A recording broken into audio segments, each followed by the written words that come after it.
हाशमी साहब, ज़रा आपसे ही हम गुफ्तगू का आगाज़ कर लेते हैं। ये सब क्या है मामला, क्योंकि वहाँ से जो है वो कोई और मौक़िफ़ आता है और आप के पास जो रिपोर्ट है आपकी वो ये कहती है कि जो नवाज शरीफ साहब, ये राना शमीम साहब ने जो बयान हल्फी पर दस्तखत किए नवाज शरीफ साहब के दफ्तर में किए हैं और नोटरी पब्लिक चार्ल्स गैथरी के इंकशाफ पर जो है ये इनके बयान पर ये सारी चीज़ें फिर आपने अपनी रिपोर्ट में बताई हैं। तो ये है क्या सारा मामला? देखें, रिपोर्ट तो हमने 2 रोज पहले किया और एक्सप्रेस ट्रिब्यून में ये सुपर लीड भी थी। डिटेल सारी आप सबके सामने मौजूद है। लेकिन जो एक आर्गुमेंट क्रिएट हो रहा है पाकिस्तान के मीडिया के ऊपर और लोग जो सवाल कर रहे हैं इस रिपोर्ट के हवाले से नहीं, दूसरी तरफ वो ये कहते हैं कि जनाब चार्ल्स गदरी का कैमरे पर ऑन रिकॉर्ड एक इंटरव्यू मौजूद है जिसमें वो ये कहते हैं कि अकेले थे, अंडर किसी प्रेशर नहीं थे। फिर उन्होंने कहा कि जज Rana Shamim is an educated person. ये सब रिपोर्ट हुआ है। मेरा सिर्फ एक आर्गुमेंट है कि जो कैमरे पे चीजें रिकॉर्ड पे आती हैं तो वहां पर तो कोई ऐसी शख्स ये बातें नहीं बताएगा कि क्या है, कहाँ हुआ, कैसे हुआ। इंकशाफात हमेशा एविडेंसेस जो है वो कहीं और से इकट्ठे किए जाते हैं। एविडेंसेस के लिए आपको तगदो करनी पड़ती है कि कोई शख्स झूठ बोल रहा है, सच बोल रहा है, आपको इन्वेस्टिगेट करना पड़ता है। आप किसी के दफ्तर में जाकर इंटरव्यू करें और कहें कि जनाब यही सच है, आई थिंक कि ये सिर्फ बात नहीं है। अगर ये बात दुरुस्त मान ली जाए जो कुछ चार्ल्स गदरी ने अपने 2 इंटरव्यूज में जो सिर्फ एक प्लेटफॉर्म से बाहर आते हैं, why he has closed his doors, वो सवालात के जवाब क्यों नहीं देते, वो लोगों से मिलते क्यों नहीं है। वो अब तो इतने ये एक तरह से एविडेंसेस हम कह रहे हैं कि सजेस्ट कर रहे हैं कि जनाब आपने ये कहा है और ये कुछ चीजें मौजूद हैं, आप इसका जवाब दे दें।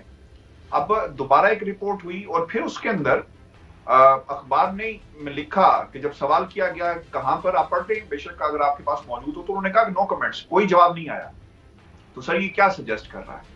Why is running away with all this reality? क्यों नहीं? अच्छा, ये आपने जो बात की है कि ज़ाहिर है एक आपकी स्टोरी पब्लिश हुई, उसके बाद मुर्तज़ा अली शाह साहब ने भी उनका इंटरव्यू कर लिया। उस इंटरव्यू में उन्होंने फिर जो कुछ कहा कि मेरी किसी से मुलाकात नहीं हो। अब जिन इंकशाफात की आप बात कर रहे हैं, मैं उस तरह बात हो, जरा पहले आपको वो शॉर्ट सुना दें ताकि नाज़रीन समझ लें कि हम मामला डिस्कस क्या करना चाहते हैं। सुनाइएगा।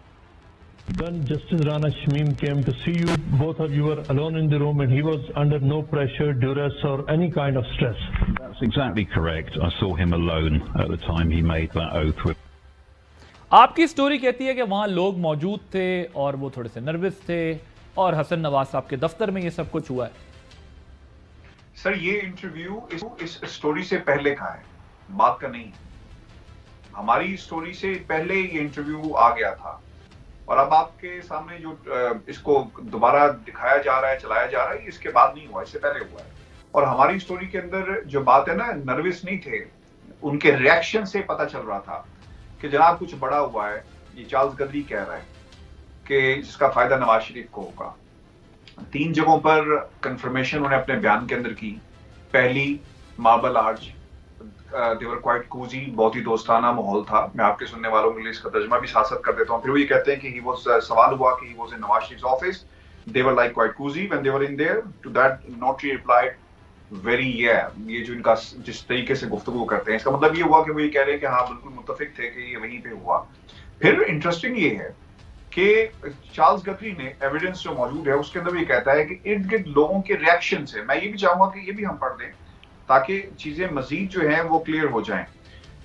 वो ये कहता है कि Charles Gadri said you might be talking about I haven't red in enough details, कि वो जो रिपोर्ट्स की वो बात कर रहा है, वो फिर वो कह रहा है कि जो एविडेंस मेरे सामने था मैंने उसे डिटेल में नहीं पढ़ा, लेकिन but I knew it is something quite big to help Nawaz Sharif. लेकिन मुझे जानता था कि कुछ बड़ा है जिससे नवाज शरीफ की मदद होगी, because I could just tell from the reaction of the people everybody around, लोगों के जो रिएक्शन थे उससे मुझे पता चल गया। और फिर एक इंपॉर्टेंट क्या है, एविडेंस सजेस्ट करता है I got call to do it, mobile service notary की अवेल की गई, उसे बुलाया गया।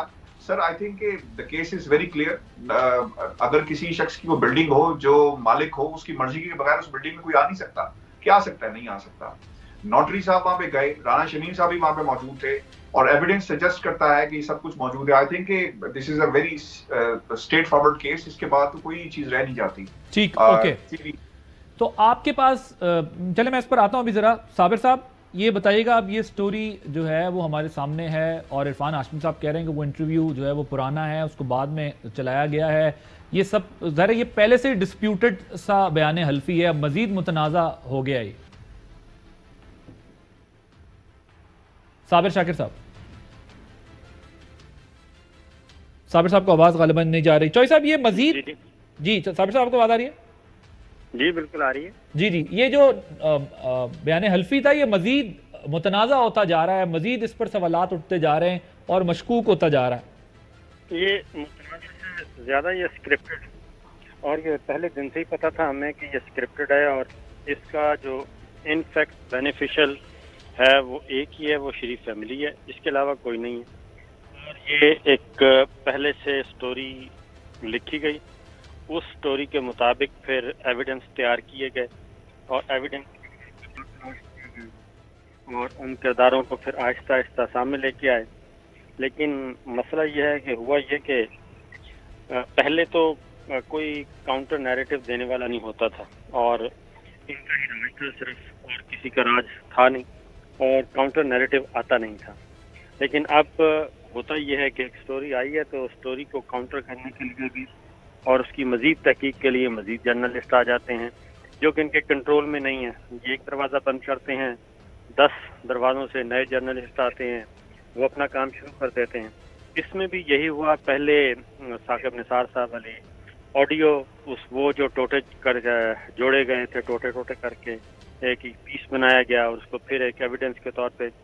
اور پھر چودھری اعتزاز احسن صاحب کی بات بالکل درست لگتی ہے، انہوں نے بہت پہلے کہہ دیا تھا کہ یہ سب کچھ نواز شریف اور حسن اور حسین کے آفس میں ہوا ہے.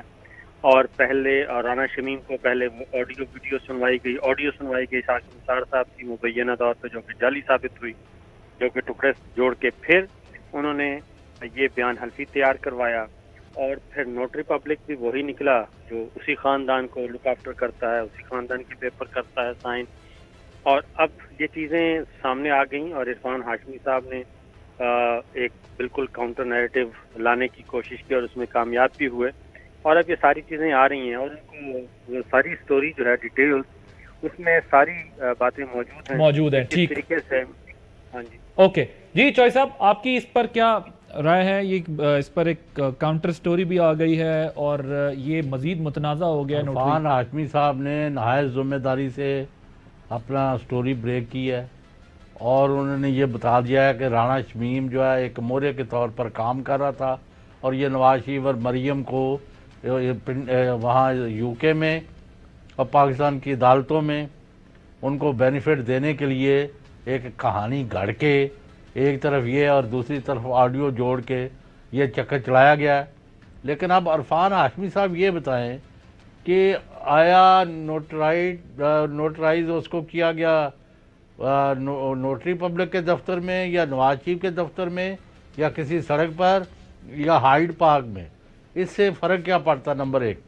نمبر 2، آیا جو چونکہ 100% جعلی اور خلاف حقائق اس شخص نے بیان دیا ہے کہ جی وہاں آئے چیف جسٹس اور وہ چائے پی رہے تھے اور وہ انہوں نے اس کو فون کر دیا، اس کو کر دیا.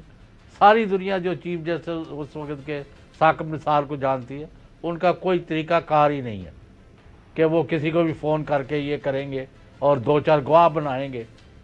تو اس طرح کی اب انہوں نے یہ جو کہانی کر کے فیلڈ میں آئے ہیں اور ساتھ وہ جا رہا ہے، نواز شریف آ رہا ہے، پھر ایک کھانے پر اس نے کہہ دیا کہ میں سالگرہ مناؤں گا، تو سالگرہ تو گزر گئی ہے. تو پھر وہ یعنی ایٹھی اور میٹھی جو ہیں وہاں جو لوڈیاں ڈال رہے تھے اور بنیاں پنگڑے پا رہے تھے، انہوں کا کی بنیا. تو اب ویئر ڈز یہ تو مجھے پتہ چلا ہے آپ کے ساتھ ساری آن ریکارڈ ہے. اس نے بتایا کہ یہ کیا ہوا کیا نہیں ہوا، یہی جس نے نوٹرائز کیا ہے ان کا سارا ٹوٹل یعنی جھوٹ ثابت ہو چکا ہے. آپ کے پاس اس کا ایویڈنس ہے اور یو کے چونکہ لاز ایسے ہیں کہ آپ ان کو اچھی طرح جان پرکھ کے پھر جو ہے وہ ایویڈنس باہر لانا چاہتے ہیں.